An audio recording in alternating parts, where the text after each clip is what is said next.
Hello everyone, Tommy Station here.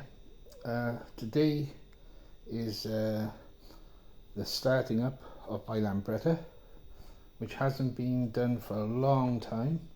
I've cleaned the carburetor. Here we go.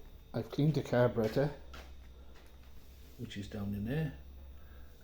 Put fresh fuel in it and 2-stroke oil, but haven't started it yet. Now this is normally a very reliable starter. It has electronic ignition as against the old points that Lambrettas used to use. This is 12 volt, much more reliable than the old 6 volt systems. So this is a 1982 Grand Prix 200, so it's now exempt from technical testing, MOTs, tax, etc., cheap insurance. But this is my keeper now. I will never sell it. I won't even ride it anymore. I've given up. I did actually sell this to a friend of mine, but he had an accident and is no longer able to ride himself. So when you're old enough to stop, that's it. Yeah, so this one is highly modified. Like I say, it's a 200cc in theory. So I'll just show you one of the mods.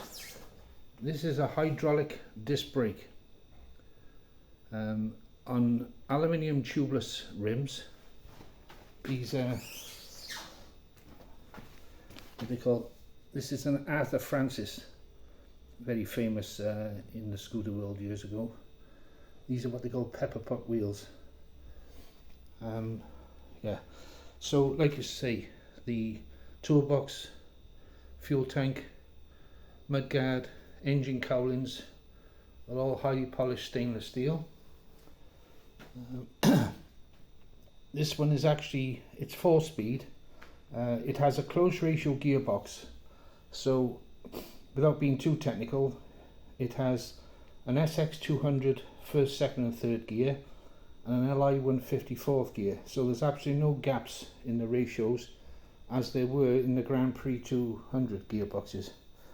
So here's the original side panels, which to me are quite bland.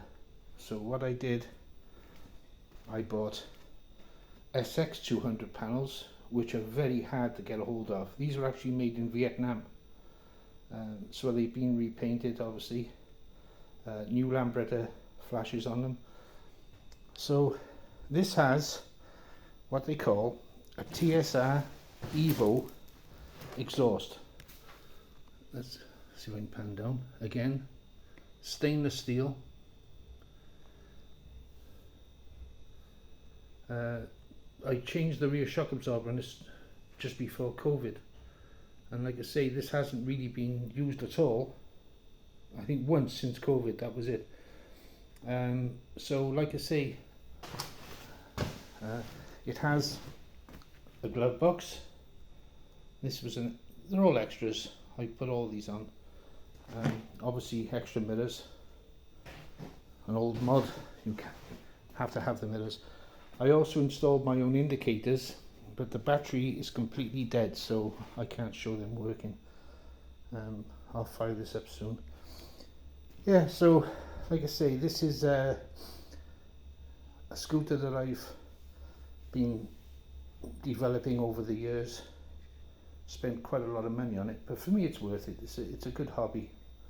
If I ever do decide to sell it, I'm sure I can get most of my money back. Right, a brief story about Lambretta. They were started in 1947. They were actually a manufacturers of scaffolding.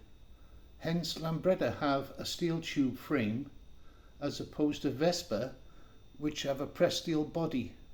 There's actually no frame at all, or chassis. It's a pressed steel monocoque construction. So Lambretta obviously quite a bit heavier. Now this one is a Series 2 from around 1961. I had my first scooter when I was 15 and a half, couldn't ride it till I was 16, was a Series 2 TV 175. This would have been a 150. So there we go. I'm not an official dealer, it's just a sign I bought. Yeah, so like I say, with the SX200 panels, I think it looks a lot better than the original Grand Prix. So let's have a go at firing it up. Right, let's make sure.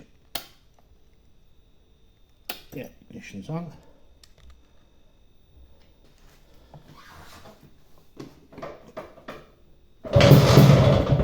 Oh, almost.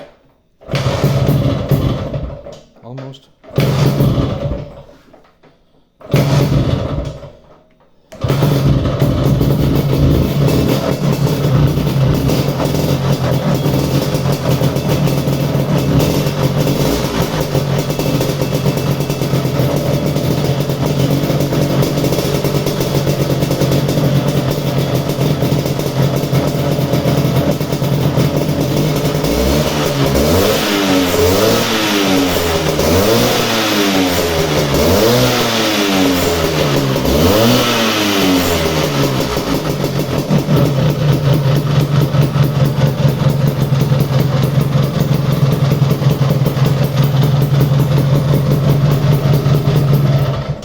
Wow.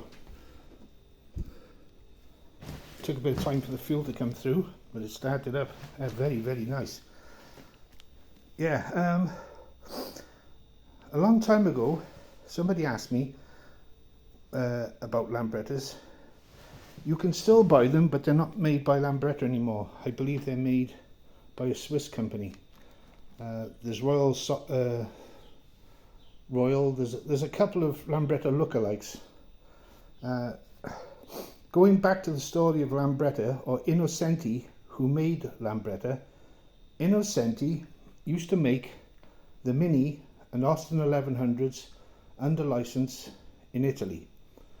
And then British Leyland bought Innocenti and decided that Lambrettas weren't a viable business. So it's a long, boring story, but thanks to British Leyland, the Innocenti Lambretta ceased production, I believe, in 1972. All the pressings and parts were sent to SIL, Scooters India Limited, where they were then produced from, I believe, around 1974, using mostly the original Lambretta parts. Like I say, this one is obviously highly modified. It's 200cc in theory, that's all I'm going to say. The cylinder is stage 5 tuned. Obviously with the exhaust that increases the power. Normally these would have around 11 to 12 brake horsepower. This one is far in excess of that. It will actually exceed the speed limit in third gear. Not that I've ever done that. Hope my nose doesn't grow like Pinocchio's. Right, so as I say, this is a 1982. It's a really, really nice scooter. Like I say, I've spent a lot of time on it. The engine is something else which is unique, is that this is actually classed officially as a motorcycle because it's chain driven. Inside the engine casing you have a front sprocket, and then you have a clutch sprocket, and it's linked with a duplex chain, similar to how they use on their timing chains. So like I say, this one has a racing clutch, special chain tensioners. Everything is high performance. The chain is IWIS, which came from Germany, very well made. This shock absorber damper, like I say, is newish. It hasn't seen any mileage at all. Yeah, it's absolutely amazing to ride. The power is just unbelievable. Like I say, my days of riding this now are over. So there we go. All good things come to an end. So here's my pride and joy. Thank you for watching. Bye now.